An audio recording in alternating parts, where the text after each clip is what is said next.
I'm sorry. This meeting is called to order. Adequate notice of this meeting has been provided to the public and the press on February 3rd, 2020, and was posted on the bulletin board in the municipal building in accordance with the Open Public Meetings Act, NJSA 10:4-7.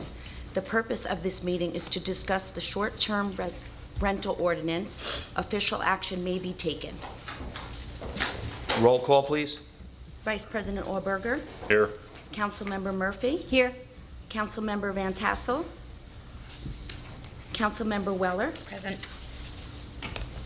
President Shortway. Present. Let's all rise and salute the flag.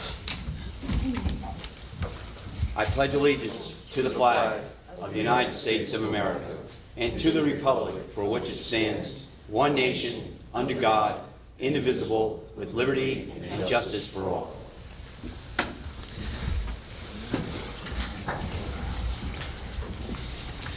Okay, we'll move into public comments. When you are recognized, we'll have a motion first to open. Can I have a motion? Motion. Second? Second. All in favor? Aye. Aye. We'll recognize you. Please come up to the podium. Say your name slowly or spell it so we have it for the record. And you're limited to 3 minutes, and we'll advise you when the 3 minutes is up. Who would like to go first? Come on up, please. I'm ready. How is everybody this evening? Doing well, thank you. Good, good. My name is Lizbeth Ryan, with an L. My husband and I are Airbnb owners in Highland Lakes. And I guess I only have 3 minutes. I tend to talk. I'm a Leo. So can I have a 2-minute heads up? Okay, so we have pros and cons to Airbnb. The pros are that it's, the short-term rentals, I should say. The pros are that it is a business. Short-term rentals bring in people that are tourists. They come from the city. We have a lot of people come from the city. Those people come in and they spend money. They go to the local business. They go to Smokies. They go to the Pizza Pod. They go to Acme. They go to the gas stations. They go skiing. So they support local business. They bring in money. We have 2 cottages. One was a foreclosure when I found it, and one was a estate sale. So I renovated both properties. With Airbnb or any other short-term rental, we have ratings. So we have to keep our property up to speed. I want my 5-star rating to continue, so I have people come in and rent my home. Otherwise, the competition, or they'll go somewhere else. So I have to keep my home looking nice. It has to present well on the curb. It also has to present well inside. So when I bought it, it was falling down. So would we rather have a home next to us that is falling down, or we want a home next to us that looks nice? Of course, our property values will go up if the home next to us looks good. It'll go down if the home next to us looks unkept. So the cons: excessive noise, garbage, safety, parking. So why not regulate the problems with the business instead of throwing out the business? Why throw out the baby with the bathwater?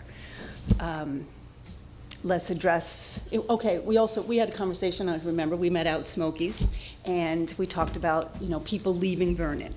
So if, let's say, okay, my cottage is my business, it's my income, it's my job. If I lost my cottage and I couldn't rent it out, I'd lose my job, and I might even lose my home.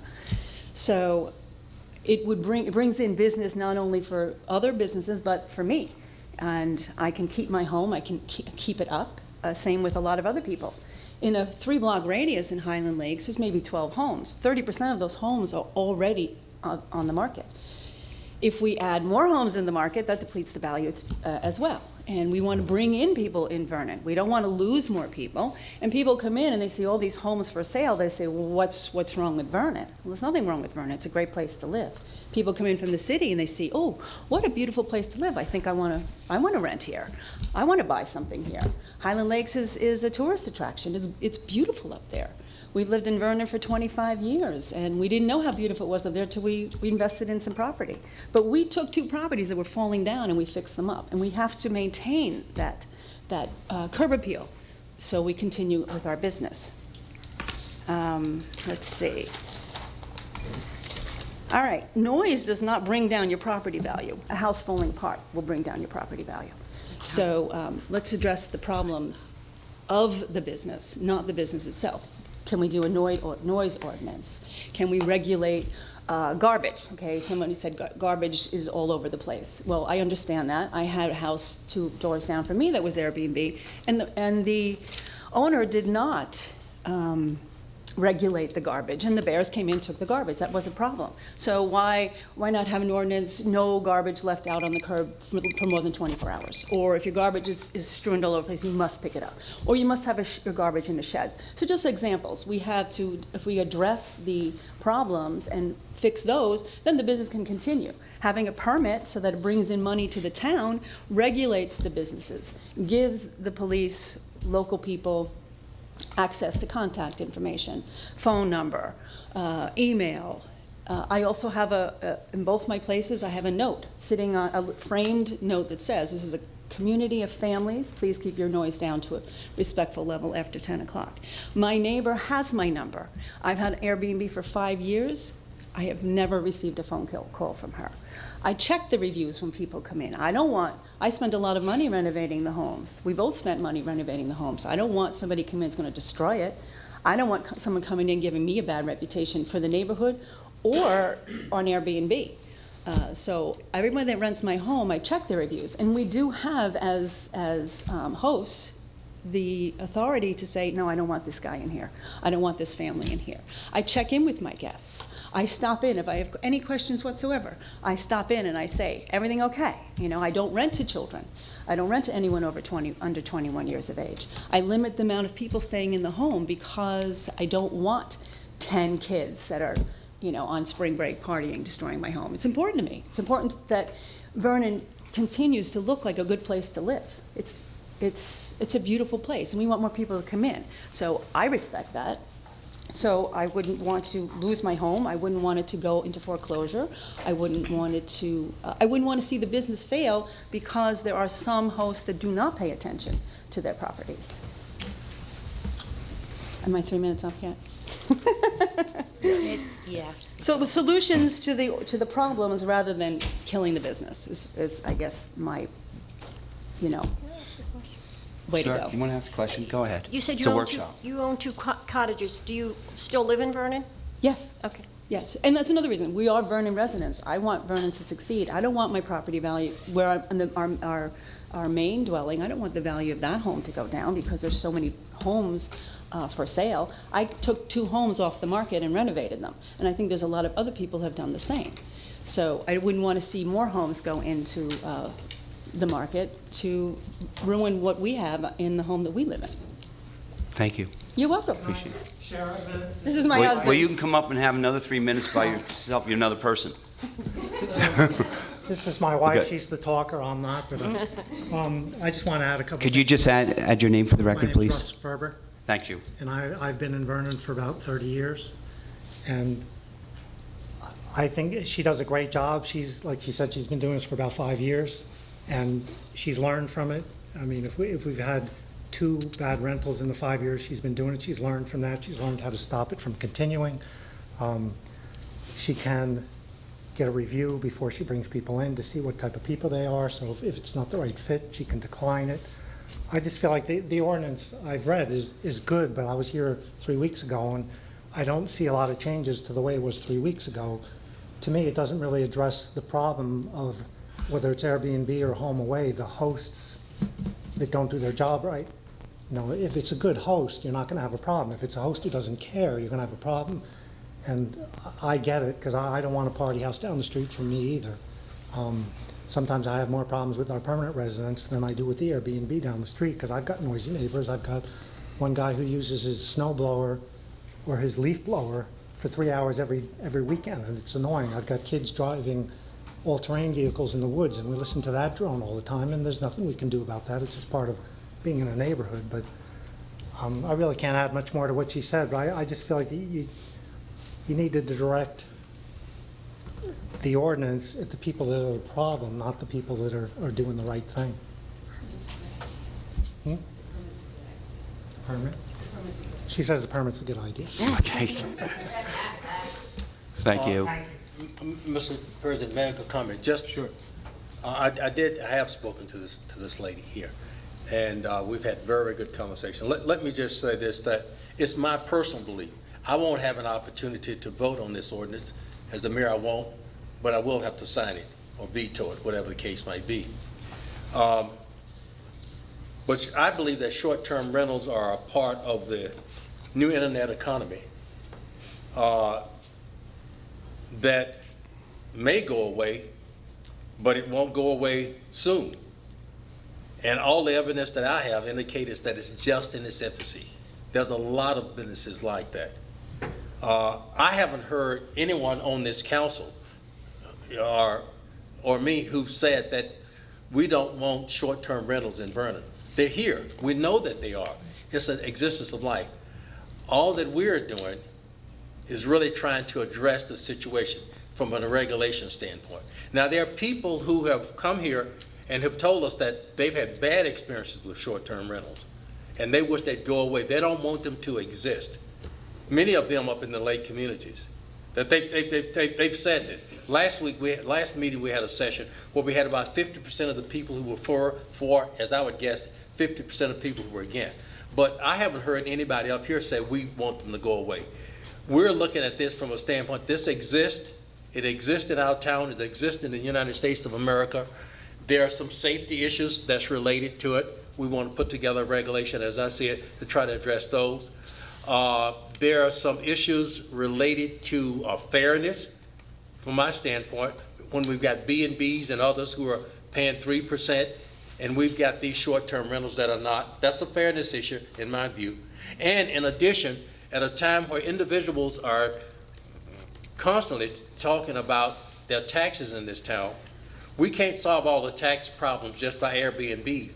But when we've got low-hanging fruit, my words, where we know that these businesses exist, they're not paying 3%, the others are paying 3%, I believe it would be irresponsible for us not to address that. That's all we're trying to do, to my knowledge. I don't know anybody who's trying to run Airbnbs out. To me, it would be foolish to try to do that. You can't stop the rain. You can't stop this. It's like saying we're going to stop Ubers. You can't do it, but you can regulate them. Just want to make that comment to your point. Thank you, Mr. Mayor. Yes, sir. My name's Peter Erb, E-R-B. I also have a rental. I live in the same rental. I would say, first off, has anyone here used an Airbnb before? How many times? Many. Many times. So you understand, and I'm guessing everybody kind of did their homework. They understand the review, the process of renting a place, picking a person to rent out your place. So we have that filter taken care of already. My concern is, if you're regulating us, why are you not regulating the slumlords of Vernon?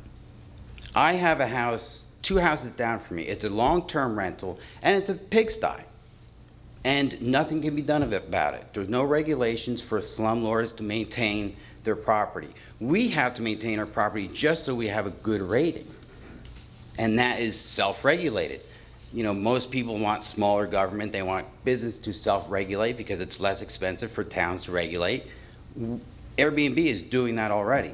But yet, I have to worry about my customers coming down and driving by this house that's got at least 15 bags of garbage underneath the deck and a trail of garbage going up the hill from the Bears. 14 cars in the driveway and parked along the road.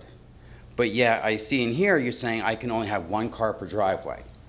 Meantime, the long-term rental has got 1 truck that doesn't run and 3 other cars parked in a house that looks horrible. And before you get to that house, there's another rental where it was empty for 2 years, never mowed, nothing was done to the property. It sat there looking horrible, whether it was state-owned or personal-owned. But where was the regulation for that? But yet here I am, someone who has to financially maintain my property and also keep my neighbors happy. But yet again, our slumlords don't have to do that. I don't think you should put us in a scenario because a lot of people are doing it just so they can keep their homes. And if you start adding expense on top of expense, at what point will that person say, well, now it's not even worth me having people here, I'm just gonna walk away, and you're gonna have another abandoned house on the street with no tax coming in. Already covered the slumlords. As far as the 3% tax, I'm not happy about it. I understand the fairness of it. Yep. But when you add on top of the $350 fee, and then I don't know if there was a fee for the water testing, if we had to pay that, we have to pay that too. Plus, we're already paying more insurance because we have Airbnb. So it's not like we're just getting this money, we're not paying anybody out. We are paying more tax, we are paying more insurance, we're paying the fee to Airbnb. And the town is getting money, mostly out of the person's pocket. But if you want to do a 3% tax, I would argue it's fair, but make it 2%. And cut back on all these regulations that you have in here. You know, a few of them, like the parking space. 1 parking space per room. You know, if I have 4 guests coming up, 2 of them are leaving the city at 8 o'clock, and the other guests are leaving from Connecticut at 7 o'clock, how does that make sense for my guests, or for me, for that matter? Not disrupting neighbors. I understand if there's someone here who is against or is not happy with the way Airbnb operates, you know, we make sure our neighbors have our number. If there's an issue and I'm not home, I will get a phone call and I will address it immediately. Unfortunately, I don't have a number of the slumlord that's 2 houses down. So I can't call that person up and complain. I can call the town and they can come and say, yeah, there's garbage. All right, we'll write up, and maybe 6 months later, I might have to make another complaint, and then another complaint. Yeah, the biannual inspection for the water, you know, I drink my water. If I didn't think it was good, I wouldn't drink it, and I would have it tested. I don't understand why we need to have our water tested. The fire inspection completely makes sense. I'm all for it. 2 persons per room. I can't sleep 4 people in a bedroom. Why not? The condos do it when they rent out. They absolutely do it. And if you've noticed, a lot of the condo people who are in the hotel, they're all going to Airbnb because they realize they can self-regulate who they're renting to. It's no longer just because you have a credit card, you can rent a room. They don't want that anymore. They want to know, okay, this person had a bad review because instead of having 4 people, they had 8 people, and so forth.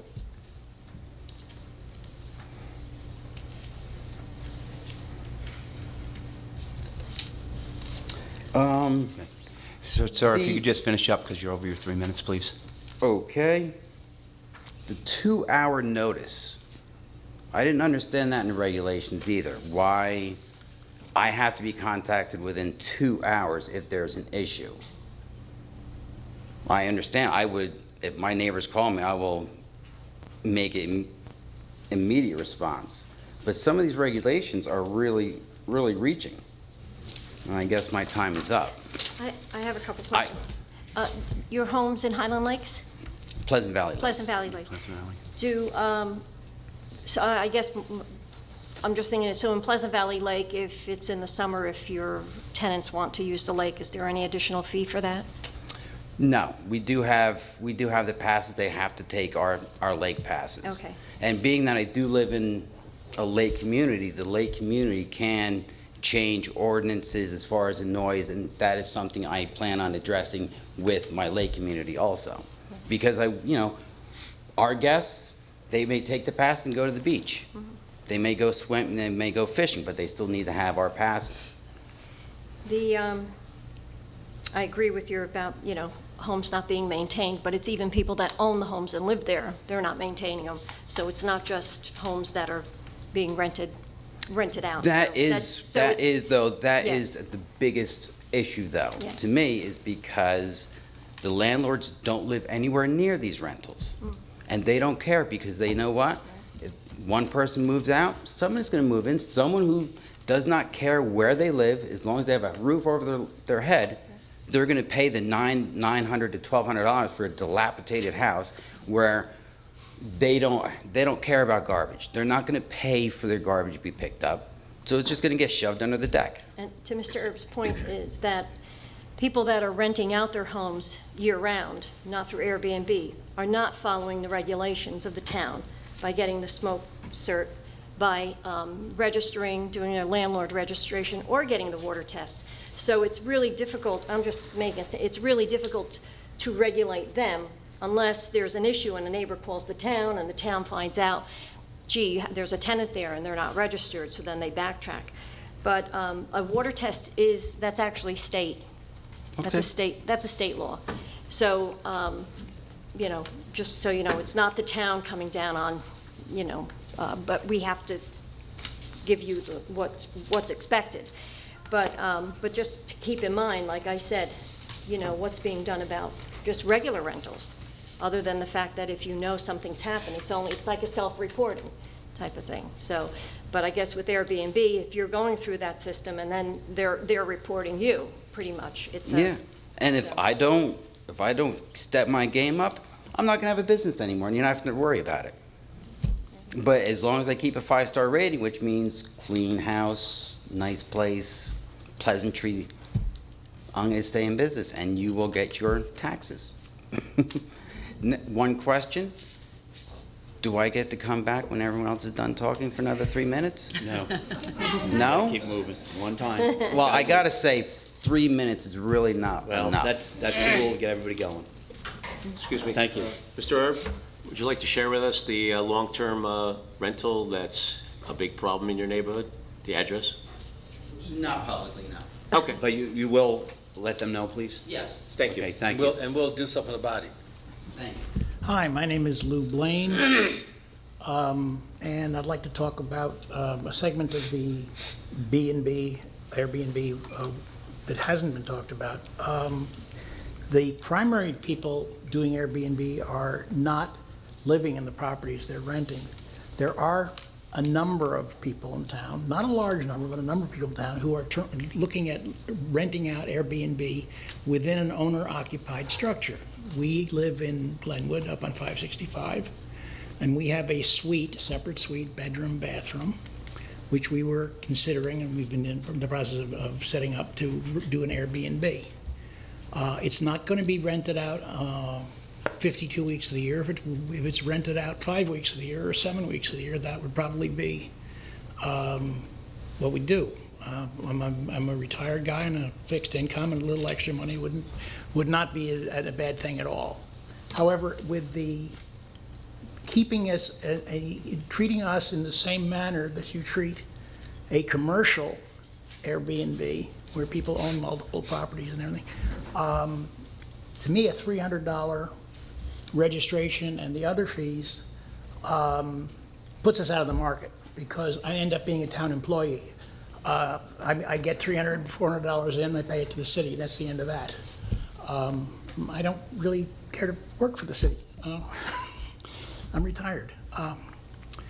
And I agree that the water testing, the things that are state mandated, obviously, the 3% tax, if you make any income in this town, you should be paying taxes on it. No objection there. But I think there should be a separate fee structure for people who are renting out a portion of their property rather than the whole property in their existing home. The chances of us having an unclean or unlivable or noisy or whatever property are considerably restricted by the fact that I'll go into the bedroom and beat the crap out of them if there's an issue. We live on a dead-end street, very, very secluded, and we're just an old couple who want to have the ability to rent that bedroom out on a semi-regular basis.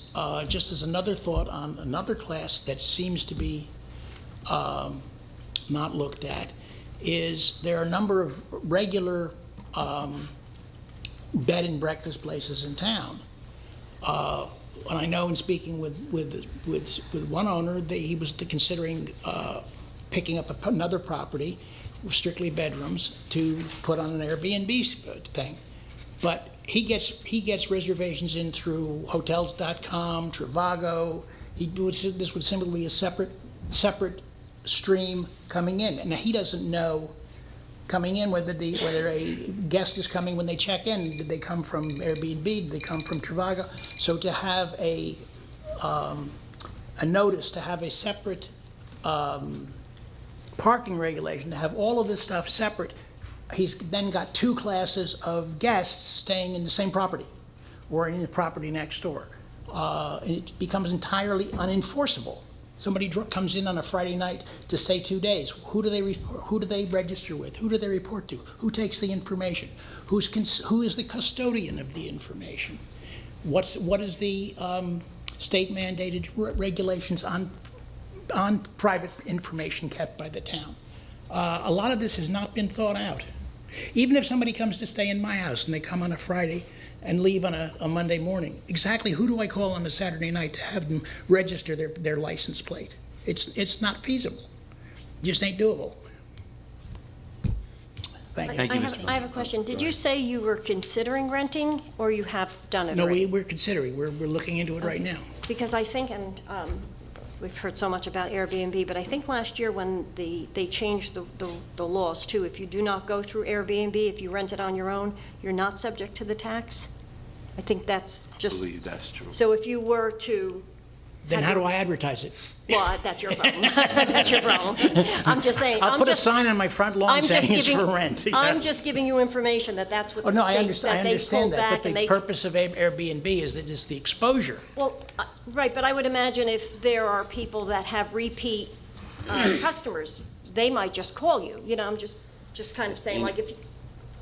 No, I don't want to interrupt. Oh, I I was just- just going to go on your point. Right, if you, let's just say, you know, and I know just from, you know, renting at the beach, that if you had somebody, you know, and I'll just say family members I know that have somebody, it's word of mouth that they rent. So I'm just saying is sometimes that's actually how it does happen. You're not subject to the tax at that point. Oh, that's, just- yeah. But the whole reason for looking at Airbnb is that at this point in my life, I am not looking to set up a network of people to find me rentals. I mean, it would be really nice to sign up with them, to have somebody come take pictures and post it and take care of all the paperwork for me. All I got to do is keep a clean house and show them where they sleep. That's my thing. Harry? No, I was just going to say, I think that would only apply to the shore because of the lobbying. However, I don't know how that's fair if someone challenges that. If I put in a pool, will that help? So we need that lobby, and I think it was that lobby. Right, that but they- it's still, it would, you know, they're not gonna say, well, one part of the state, I mean, it's. I don't think yeah. it's fair. But that's what they did lobby that, because that just happens a lot down there, Yeah, so it's. yeah. I'm everything I've heard so far, I'm agreeing with, except I think that there should be, for those few of us who are in the owner-occupied sector, there should be some consideration that we are, since it's not a full-time income coming in, it's simply a supplementary income. There should be some sort of schedule, fee schedule that's more reflective of reality as to why I should be even doing this or trying to. 65 and older shouldn't pay at all. Well, I'm way over. Thank you very much. Thank you, sir.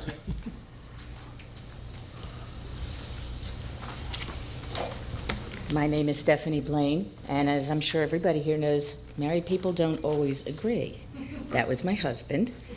I would like to, what I felt was important to be said, I didn't quite hear him say, so I just would like to very quickly go over that. Yes, to clarify, we have not rented what would essentially be a suite at this point. We were, and still are, considering it. I just feel that it's really critical for council to consider that type of situation versus an additional rental unit or units where the owner is not living there or does not live nearby in the township. or very close by. I think in this case, if there is a problem, we're right there. We live there. We pretty much never leave home. There's nothing that's going to happen that we don't see before anybody else sees it. And if there is some issue that we can't handle hopefully that will never happen, the township knows where to find us. We're here. It's easy to find us if there's some kind of an issue. And things, not just rental fees, but some of the strictures, for example, one car and one additional car parking. I have a driveway that easily holds 8 or more vehicles without getting in each other's ways, and that doesn't count a double garage that I would be using. So I could easily put 2 or 3 vehicles in there in addition to my own, or in the driveway, I mean. And it's off the street. You can't even see it from the street. We're at the back of Eckes Court all the way down below the road. So unless you're standing at my mailbox and looking 70, 75 feet down, you can't even see the cars in the driveway. So it's not like it's a problem for any of the neighbors. You know, and we're on very good terms with our neighbors. They all know how to reach us. I just think that there needs to be, I'm not for overly complicated ordinances and such in general, but there does need to be some consideration for at least 2 or 3 different types of this, my opinion. Thank you. Thank you.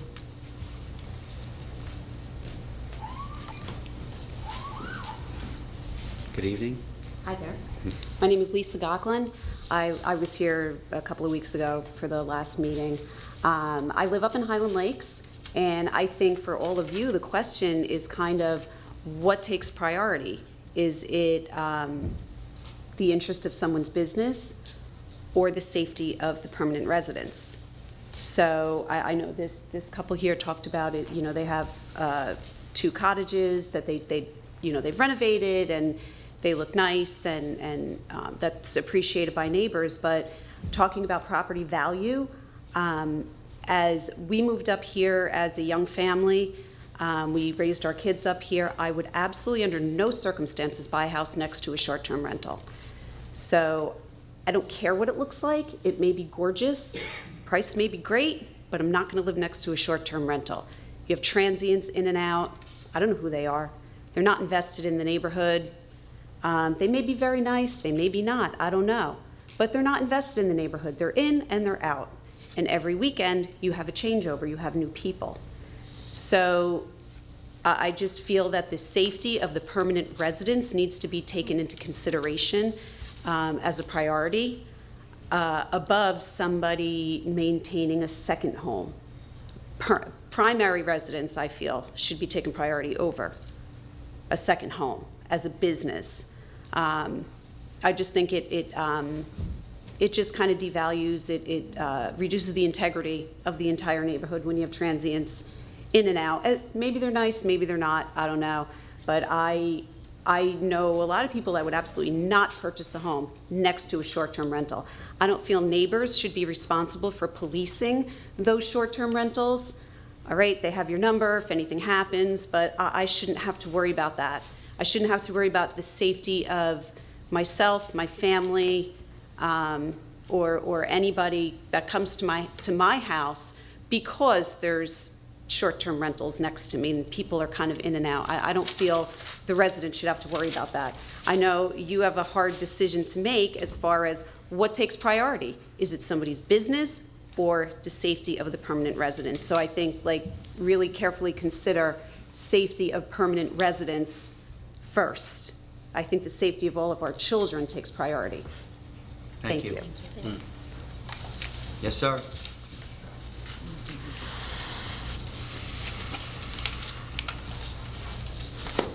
Mike Maniscalco, Highland Lakes. I was one of the opposing team members on the last meeting. That lady who was just up here shared a lot of the same sentiments that my wife and I did during the last meeting. I agree with her 100%. However, based on the mayor's comments before, he made it pretty clear in no uncertain terms that short-term rentals are here and they're here to stay. Now, In my opinion. it's you know. possible that I misunderstood. I don't want to debate that, with all due respect. You're the mayor, that's up to you. So I think it's time to change the argument. Folks like these over here, and some of the folks who were at the meeting last week, made some very valid points. They are responsible business owners, homeowners, caretakers. I don't know what the proper terminology is. But they seem to be doing the right thing. Again, to spin the argument, it's going to be about regulation and enforcement now, because the problems seem to lie where the B&B operators, Airbnb operators, are not residents of the property or live very nearby, like these folks who live in Vernon, yet rent in Vernon or Highland Lakes, where they can be contacted and in 10 minutes can be there if there's an issue. Parking is always an issue. The B&B next to me, the folks are never there. They're never there. And we get people who come in. One night, we had 6 cars there. It's a 2-car driveway. And most of the streets up in Highland Lakes is 1 car, 1.5 maybe. If you've got something parked, you're in trouble. You're driving up on someone's lawn. They had 3 in the driveway, 3 on the street. That's ridiculous. It's just wrong. And as far as garbage goes, these folks, they come up, they put their garbage barrels out on Monday mornings, Waste Management comes, they take the garbage away, and the 2 barrels sit there in the street for 2 weeks sometimes. Every time a snowplow comes by, they got to go around it. It's not pretty, it's not safe, it's just not good. They may come up once every couple of weeks. Now, the short-term renters, they never put the garbage barrels away. I mean, we made it pretty clear, and I don't think anybody could disagree, that they have no vested interest in the community. Garbage is garbage, who cares? And they leave it in a day or 2. So I think this is about regulation and enforcement. And maybe there's a way you could frame it, whereas those folks who are responsible, like these folks, don't have to pay the major penalty or the big price. And the folks who view this as a business from 50, 60 miles or another state away, you know, they got to get a little bit more vested in the community and treat it more than a business, because we live here and it's not pleasant. To reiterate what she said, if I knew 5 years ago when I moved up here that I was going to be living in a short-term rental, I'd have been somewhere else. Not going to happen, and I would never do that again. Thank you. Thank you. You know, just let me say, excuse me, Mr. Council President, that it's my opinion, and just based on all the evidence that I've seen, that the short-term rental business model is something here, and it's going to exist for a while. It's going to grow. You know, I might be wrong. I absolutely might be wrong. I do know that many of the places that have short-term rentals are places like private lake communities like we have here. And those private lake communities can make any decision that they want. They can outlaw them if they wanted to do so.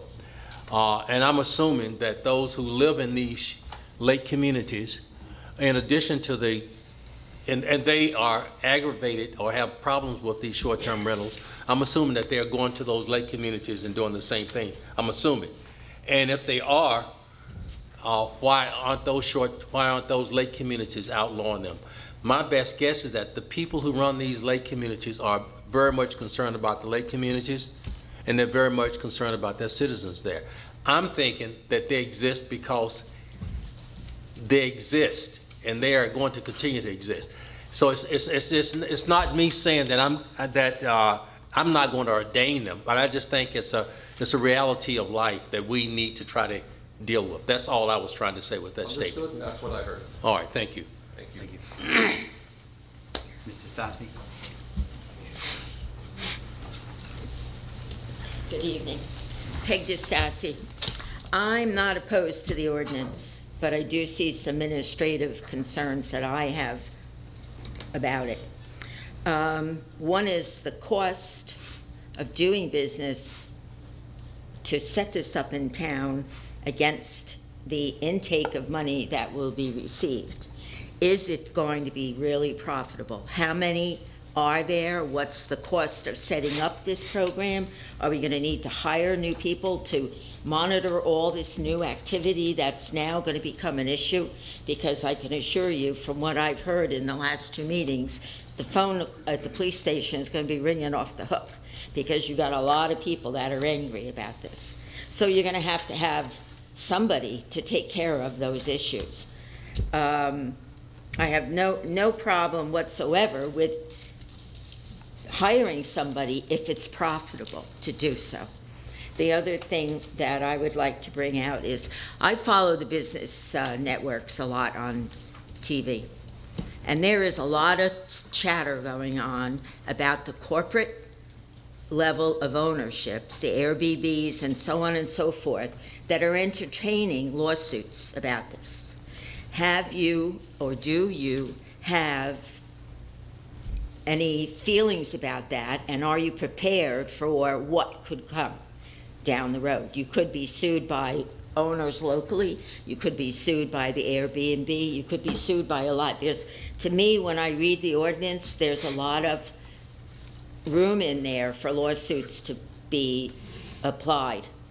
The other thing is, I'm concerned about the privacy factor and our responsibility as a township of maintaining the information that's gathered. What are you doing? How is it going to be kept safe so that it's not exposed? You're asking for license plates, you're asking for insurance information, you're asking for a lot of things. How is that all going to be handled and maintained within the township to protect the privacy? Especially if you have somebody pulling in here Saturday, who do they go to hand this information into? And then where's it going to be put? How is it going to be maintained until Monday when the town clerk is in again? So those are my concerns, and I appreciate your allowing me to share them.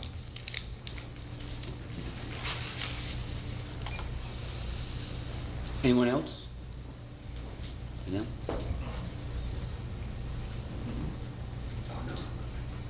Good evening. Good evening, everyone. My name is Anil, and I come from Alpine Horse Bed and Breakfast Inn. I've come here for this meeting for the first time. I could figure out, about the short-term rentals and other things. I just heard the lady, her, valid reasons. I would say, as far as my experience goes, Airbnb will be responsible for any kind of damage to the property or to the neighborhood, whatever. That can be clarified by the township with Airbnb directly. In case, probably Airbnb also pays off the taxes. So you can also figure out with them directly. So at least the concerns of the people, those who want to do short-term rentals, would not be, they won't be in trouble. So if something goes wrong with the property, within the property, wherever the Airbnb we used, the damage is to be paid by Airbnb. Only the complaint has to be filed by the owner of the Airbnb who is running the place with Airbnb, and the compensation will be given by the Airbnb itself. So you'll have to look into that directly. And that's my small suggestion. Thank you, sir. Thank you. Thank you. Thank you.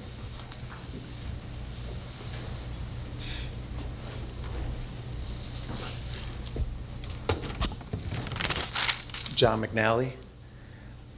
I think you took my picture and put me on the front page last time. And I was shocked that you didn't do a kill job and you talked about what I tried to do right. I was very impressed because it would have been very easy to talk about all the sensational stuff. Airbnb has a bad reputation in these environment, but like a lot of these people, I am so proud to be a superhost. And it's about how you market your space. I do not want to come up against Jack. Jack runs Highland Lakes. He is a bear. I have a neighbor to my right who rented from me. My neighbor told me they were moving, who I loved. I said, she knew I rented on Airbnb on occasion. I said, I have somebody who came up here. They want to test Highland Lakes against Greenwood Lake. So they spent 2 weeks with me. They spent 2 weeks at Greenwood Lake. But we became friends. So when they were with me for 2 weeks, I was in the house for part of it, that they fell in love with it. They bought next door. I have my closest friends. They live next door. I am not having a problem with noise because I advertise families. You want to go back to 1939? Where are you going to do it? Only Highland Lakes. Clean water, unpolluted, no gas motors. I have a bear-proof bin. It's a concrete bunker, and that's where the garbage goes. But bad renters, they're not going to go on Airbnb if Airbnb says, we're going to over-regulate it. They go on anything because they just want people in there. When people go to Highland Lakes and they're noisy and bad renters, it's because they've been misinformed of what Highland Lakes is. Highland Lakes is a trip back in time. It's beautiful. We have eagles again. It's put your kids in something that requires muscle and not a motorboat. If you could read my reviews, it's like we had the time of our lives. We can't believe how well you took care of us. And that I'm going to be in Highland Lakes forever. I bought the house behind the house that I rent. And I don't rent it all the time, but I rent it when I can. I'm 30 yards away. I can see if there's a problem. But it doesn't mean that people who can't see it don't take care of it. I bought an as-is foreclosure. It was a disaster, and it's gorgeous. I can't say I make any money because every penny goes back into the house. I'm building this house for my daughter to have someday. I'm excited to be part of Highland Lakes. I've been coming here since 1970. I bought my first house in the 90s, and I'm going to be here forever because there's no place like it. I do not want to screw up Highland Lakes. I want to be part of it, and I think we should pay a certain percentage, but I think it's the way the ordinance reads. It's so overregulated. If you went to one of the hotels, they wouldn't ask you for the insane amount of things that are being asked for. And I think it's, it doesn't take much to pierce the veil to see that those things were designed to try to break the back.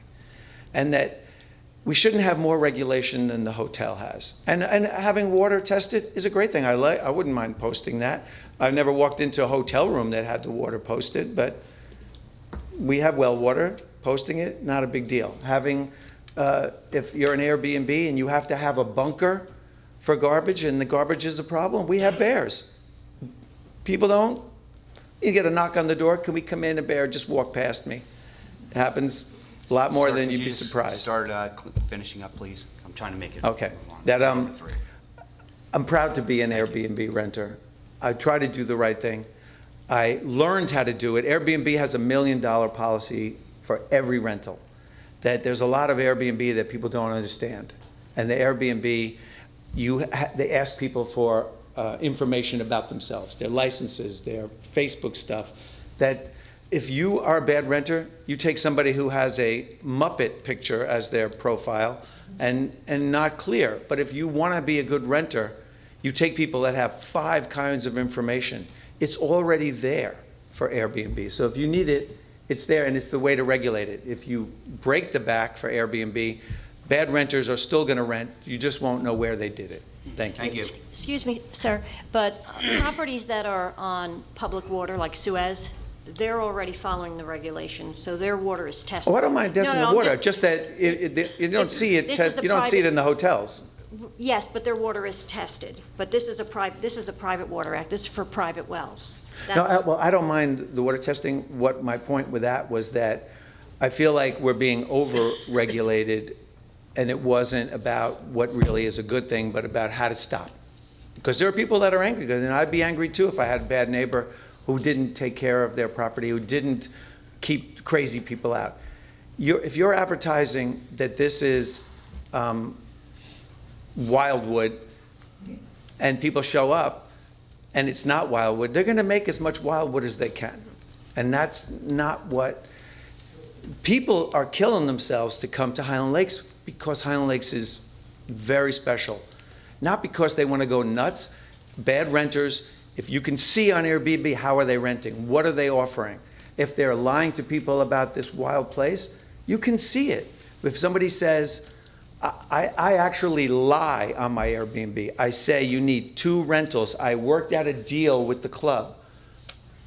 You must have at least 2 good reviews to rent from me. I enforce it. That if you want to be a good renter, it's easier than you think. Thank you. Thank you. Anyone else? One time only, sorry. I start making exceptions, I'm gonna have a long year.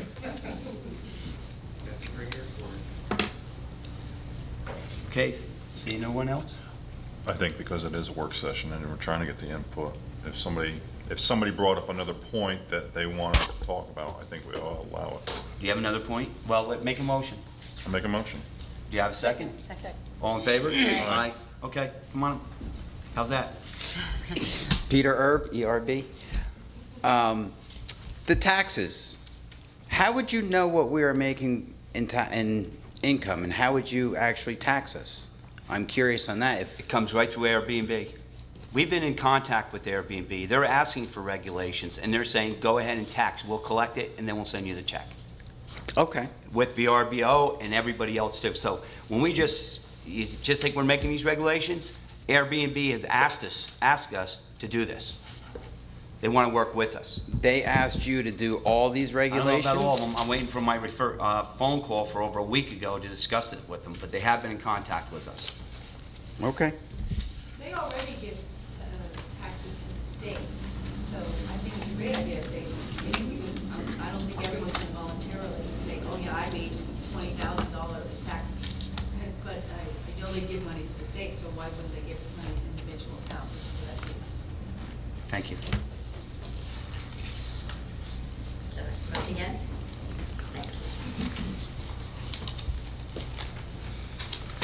Peg DeStassi. The observation I have had over last year's discussions of this and this is that it's not the local homeowner who's the problem, it's the corporate owners.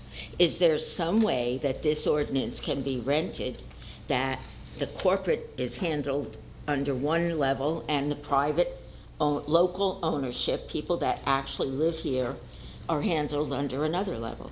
Is that possible within the ordinance? That's a legal question that the council would have to research. Can you do that and get back to us? And that's probably a lot of record keeping too. Pardon me? It's a lot of record keeping to try to figure out. Well, it's do going to they be live here, record do they not keeping, live just here? keeping track of what you're doing here already. Right, but it's still hiring employees, so you're defeating the purpose. When you have to hire somebody to implement the work, the tax money coming in is being paid out in a salary.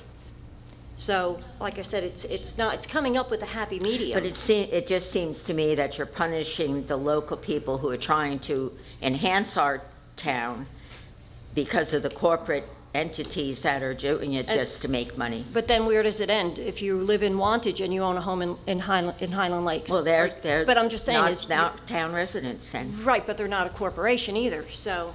Well, it would have to be addressed, but it just doesn't seem fair to be putting these out-of-state owners, maybe that's the answer, out-of-state owner, because Wantage could get here, And what do you do with Warwick? I'm just giving you some of the arguments that would come up. You live in Warwick, and Well, you they're could be out of living in state. Vernon, and you own a place in Warwick, and you're renting it out. Right. to I'm just Airbnb. trying to come up with something that could protect these poor people. I mean, obviously, they've made a business out of protecting Highland Lakes and nurturing it, and yet you've got a select amount of people that are abusing it. Well, but that's why we're here. But like I said, there's always an argument for all the others, whether it's, out of state. Well, who do we protect, our own residents or the If corporations? you're protecting your residents, you listen to the other residents, they're saying, you know what, for their safety, they don't want to see them at all. Well, So I you- think you Mayor have to- said that. Mayor has covered that with that, it's here to stay. Right, but when you're It's saying, not gonna go who are we away. protecting, it depends what perspective you're coming from. Okay, well, just my opinion that we should be protecting the local people. Thank you. Hi, Stephanie Blaine. And with all due respect, maybe the answer to what you were just asking is to draw the line at Vernon residents. Speaking of like homeowners versus corporations, if it's a Vernon resident and they either live in the house or nearby, they can't be too far if they're within the township and their rental is within the township. Maybe that would be one answer, because I do understand what you're saying about, well, you can't have a schedule of 15 different kinds of ways to handle, but you could say, I don't mean you personally, council, could say, okay, so Vernon residents who are either living in the rental unit, as I would potentially be, or who live nearby, as some people have said, are treated a particular way as opposed to everybody else that does not fit that one criteria. Because that's the people who are right here to see what's going on, for the township to reach out to should there be some kind of an issue. I'm pretty sure that in most cases, someone who lives here, I would hope, are going to self-monitor much more than someone who does not. So that's just a suggestion I'm offering. Thank you. Thank you. Yes, please.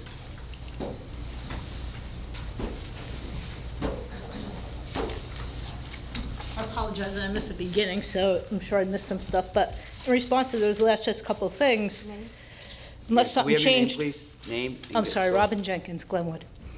Unless something changed, it says in here, like, you have to have the name and address of the owner of the place, and if the owner's not a natural person, like, in other words, corporation, that's on the application, so I'm not sure how that would be any kind of extra paperwork. I, too, don't understand how the administration of this is all gonna work, and if you explain that, you know, I missed it, but if you didn't, I hope at some point tonight, maybe there'll be like some brief summary of how that might go. But it seems like maybe there could be some categories, and if you want to look at like this, if you just say the state of New Jersey, I mean, you could live in Cape May and it'd take you, 3 hours to get here, or you could live in Warwick, like maybe a radius of a certain number of miles if you choose to go that avenue, rather than just saying New Jersey.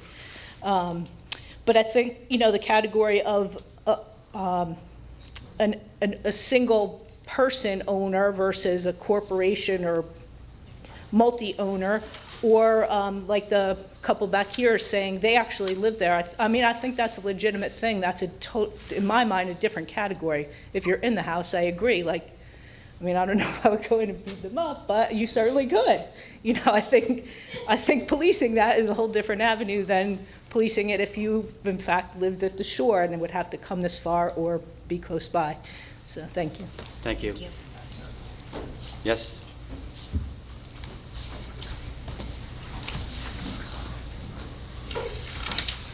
My name is Sean Clarkin. I live up in Barry Lakes. I do not own a rental property. I do not Airbnb. I do not do any of the above. But I've been to both of the meetings, and it's pretty clear that a lot of the problems that residents have are police-related issues that the police should be involved in. Public urination, putting your bathing suit on outside between two cars. These are all things I've heard from people who came to previous meetings. Those are police-related issues. There are a lot of properties, I am a real estate agent, there are a lot of properties that specifically sell for people wanting to buy an investment property and they want to Airbnb it. And that's a big piece of our business up here. Last year, 77 houses sold under $100,000.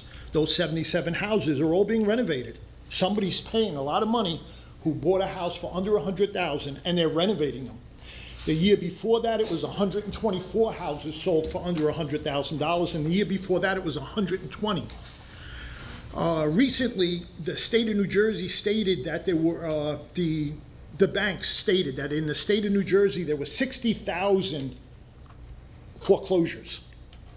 And if you divvy them up by county, and then you give a little more to the areas that are pretty chronic, and we're pretty chronic, we've got a lot of upcoming foreclosures that are still going to be foreclosed on.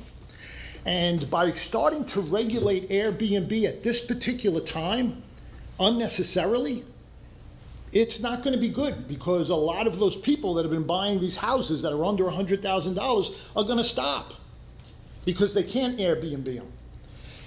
The municipality, the motivation here wasn't from citizens coming to you saying, these Airbnbs are terrible, the motivation is dollars and cents. You want the money from the state. So the path of least resistance, from what I've witnessed over 4 or 5 meetings, and I've been here, and I just got patted on the back because I'm here all the time, and I don't even own a rental property. The idea is skim back all your regulations, tap in, get the people to register the properties, look for new ones, and collect your 3%. But don't regulate the hell out of it. That's the answer. Just let them continue to do business, let it grow, let the police do their job. Let the police, the Vernon police, which we've got a lot of them, let's get them to respond, get the police cars out there, reprimand people. Let's have a policy where we fine, if it's an Airbnb short-term rental and the police are dispatched to the house, make it a $450 fine. I know that we rent our police officers to the local ski resort, and I understand that's like $80 an hour or something. I don't think that's enough. But if you have to dispatch a police car to an Airbnb, it should be a standard $450 fine. Bing, right to the property owner. Add it to their property taxes, okay? Generating the revenue, getting the town of Vernon to get their 3% from the state, I'm all for that. We need to cover our overhead. But regulating the hell out of it is gonna inhibit the growth, and it's gonna stop people from buying those 100 some odd properties a year that are getting renovated. We still have a lot of bank-owned properties that are coming. 2 of them just got put on the MLS this week alone. We have a lot of properties that still need to be renovated, and we need people wanting to invest to renovate those properties, or they're gonna sit. Thank you very much. Anyone else? 3's left. We got to really go. We got another meeting at 7. I'll be quick. You got 2 minutes. Real How's that? quick. Is that fair? Yes, it's very fair. The word transient, is it possible we can actually just use tourist? Transient has kind of a down connotation to it, doesn't it? I mean, aren't we making it sound like they're showing up with sticks and handkerchiefs? You know, that's not the case. They're tourists. They're coming here to spend money. They're not a homeless person who's banging on my door to have a room for a night. One of the regulations you have in there is if the police are called out twice for a criminal or, I forget what the other one was, for a criminal reason. If the police are called out, we would lose our permit to have an Airbnb. Does that pertain to long-term rentals? And why should it pertain to me on short-term rentals when I've got numerous different guests coming in? And yet, the long-term rental, it's one person for a full year. He gets called, the cops are called 14 times. That slumlord still gets to rent his place out to the same person. And yet, if I have 2 calls, I lose my ability to make money. Thank you. Anyone else? Have a motion? Close public comment, please. Second. All in favor? Aye. Aye. Okay, therefore, short-term rental ordinance. If you don't mind, I'll start the discussion. Sure. Please. This started over 2 years ago on complaints from people that were next to short-term rentals. It wasn't about money when it first started. You also, if the police respond to a house, you can't fine them for someone calling. They need to be found guilty in the court of law. So currently, the STR industry, short-term rentals, is not regulated in Vernon. We estimate there are over 200 in operation throughout the township. We must find a balance between the competing interests that we've heard expressed, that are for almost 21 months now, including the last 2 meetings. I do not favor banning STRs, as we are a recreation community, and it is a thriving business. Although I suspect regulations will decrease the number of STRs, the market will dictate revenue based on supply and demand. The opening of Legoland on July 4th could also be a factor in market forces with STRs. I believe we cannot ignore the industry, the safety and the quality of life concerns that so many of you have expressed. The Land Use Board reviewed and sent it back advising that all STRs, not just internet platform-based, should be subject to tax and regulation. I do not favor giving the Land Use Board another bite at the apple and create more delay. They had it, they sent it back. Reasonable regulation is necessary. Review of our police CAD system found that we had 3 noise ordinance complaints in Highland Lakes for Airbnbs since 2017. We had an additional 6 complaints, but we don't know if they're short-term rentals, Airbnb, or long-term rentals. There were other noise complaints the police handled during the time period, but they were unable to confirm if they are Airbnbs. Also, the point, we have a lot of cops. When you look at the percentage, the proportion of police officers to miles in population, we are last in the state. Yeah. It is supposed to be something like 65 cops, police officers we should have. We have 32. And I'm not proposing to start hiring 20, 30 additional cops. I'm not saying that. So they are spread thin. I was a police officer in West Milford. We were 89 square miles. We were 24,000 people. We had 51 police officers when I was there. And there were some times we couldn't catch our breath. We were running up around. We had a lot more than Vernon has. So I want to get to this transient thing too. Former councilperson Carreri opined that we got rid of transients at Legends, and now we're inviting transients back. He is mistaken. The issue at Legends was that the structure was regulated only for short-term accommodations, and the owners of the units were permitting long-term residencies. Electrical and plumbing issues were evident, caused by the need for comforts normally found in long-term accommodations. Electrical outlets were overloaded with appliances, including toaster ovens, and washing machines were present in the bathtubs. Over the toilet in the 7th floor bathroom was an umbrella. The resident explained that the umbrella deflected the water from the 8th floor bathroom and toilet immediately above him, because when that toilet flushed, he got wet. So he put an umbrella there. There were planks of plywood, and this was horrible. Looking at this, was placed horizontally in one closet to create bunk beds for young children.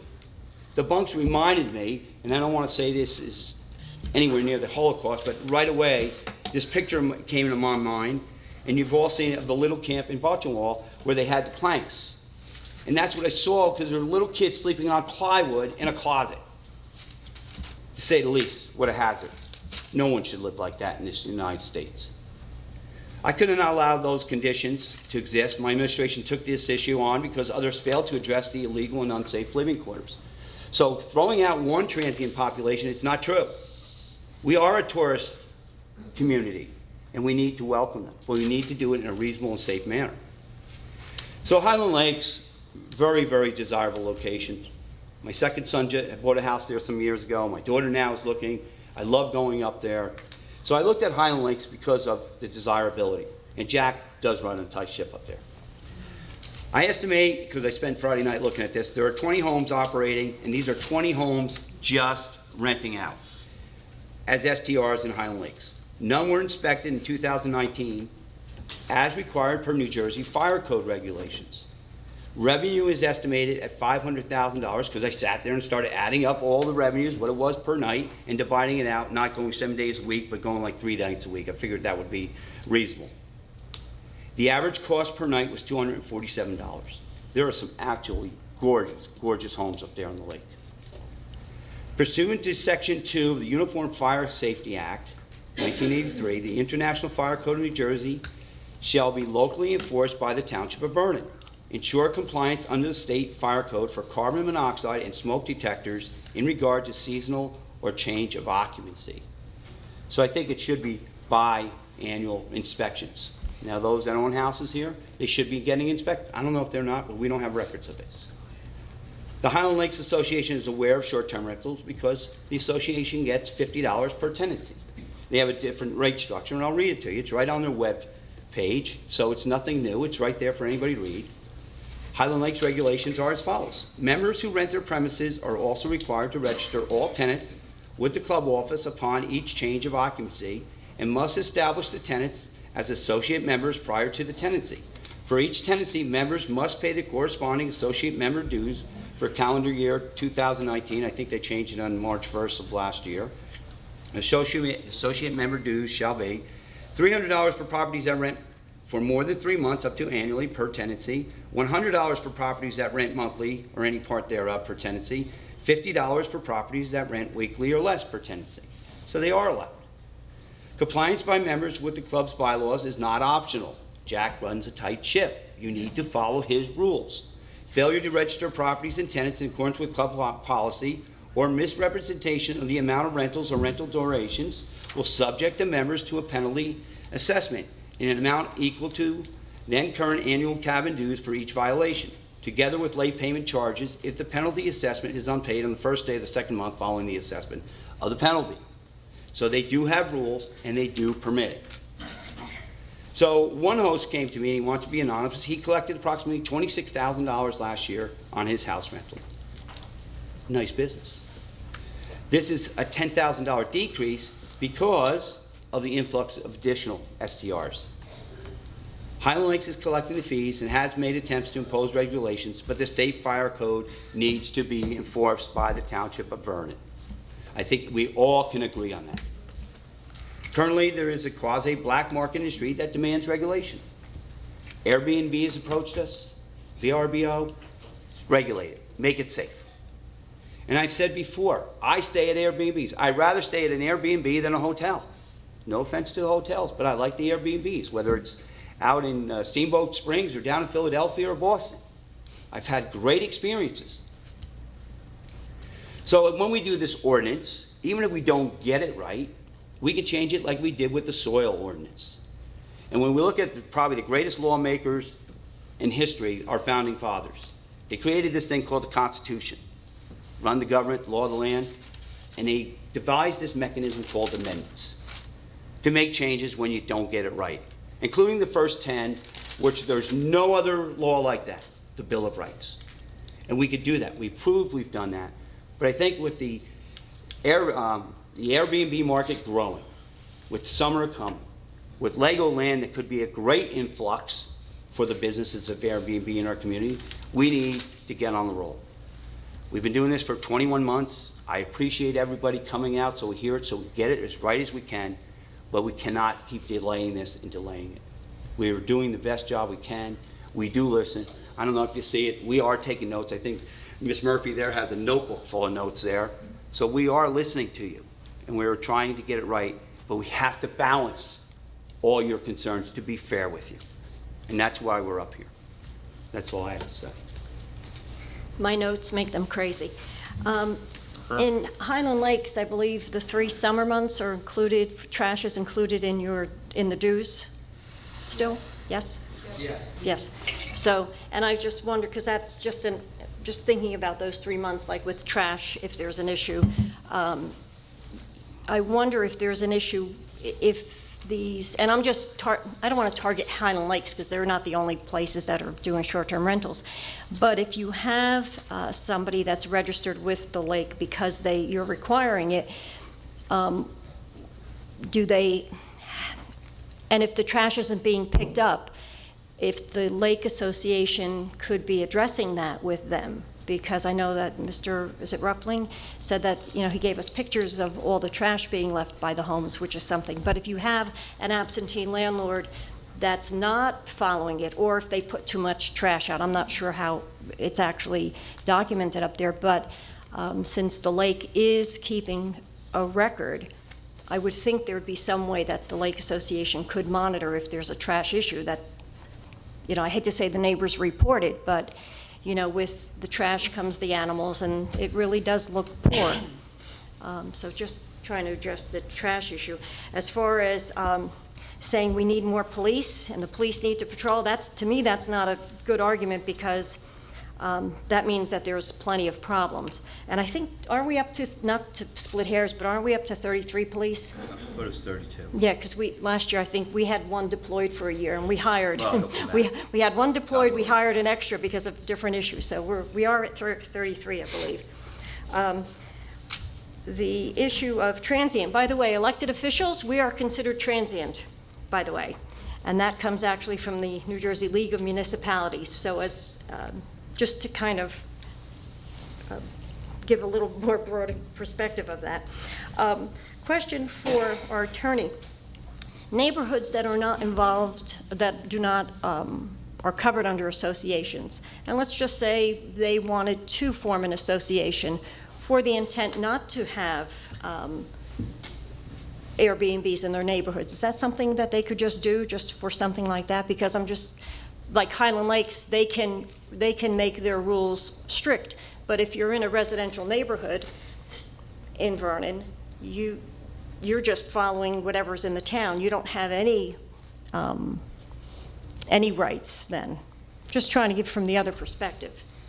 Well, I'm not sure that they could form an association on the fly like that. In the private communities, there are bylaws, there's covenants, there are legal documents establishing these private communities. In a non-private community, you know, it doesn't appear that they would have the ability. Well, even if they formed one, if they went to an attorney and they formed one and they came up. I'm just, like Storm Estates. Storm Estates has an association because they have some common property in there. It's township roads.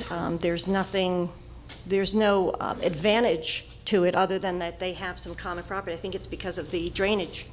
Well, then we just had one that formed a little association for snow removal for reimbursement, so. So I'm just like I said, just from another, because everybody else, where everybody else is being regulated, yet what about, Well, technically, they're regulating themselves. Right, and maybe they may, communities. just from what other people have said,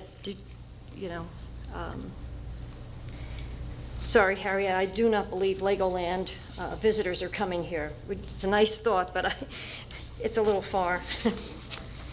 I still take exception with this ordinance that's written, where it does say that if, that the applicant would have 10 days in writing to appeal to the township business administrator. I still believe that that should state mayor or designee, because, if you chose to delegate that to the business administrator, so be it. But I still think that that should fall with you. Let me look at my highlights here. The interesting concept was the owner occupied versus the residence that's just total residence that's being rented out, because I think there's a point there where if it's owner occupied and, for a certain period of time, whereas, maybe one that is being rented year round, they could be renting it out for 40, 50 weeks, or they would hope, per year. May not be that much, but I think that that could be a viable issue to look at. Definitely look into.